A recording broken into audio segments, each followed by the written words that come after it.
এবার কি 18 বছর উত্তীর্ণ হয়ে গেলে যারা জয়েন্টের রেজাল্ট পেলেন না, যারা প্রথম সেমিস্টার দিতে পারলেন না, তাদের জন্য মমতা বন্দ্যোপাধ্যায় কোনো প্রকল্প আনবেন? জয়েন্ট শ্রী। যারা কলেজে ভর্তি হতে পারলেন না, তাদের জন্য মমতা বন্দ্যোপাধ্যায় কোনো প্রকল্প আনবেন? কলেজ শ্রী, বিশ্ববিদ্যালয় Shri, joint Shri, engineer Shri, doctor Shri আনবেন নাকি নতুন কোনো প্রকল্প? না, তিনি আনবেন না, কারণ তিনি এদের জন্য ভবিষ্যৎ ঠিক করে রেখে দিয়েছেন।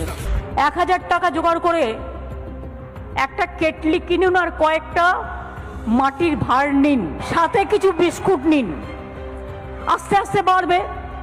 প্রথম দিন আপনি বিস্কুট নিলেন প্রথম সপ্তাহে, তারপরে সপ্তাহে মাকে বললেন মা একটু ঘুগনি তৈরি করে দাও, তারপরে সপ্তাহে একটু তেলে ভাজা করলেন, একটা টুল আর একটা টেবিল নিয়ে বসলেন।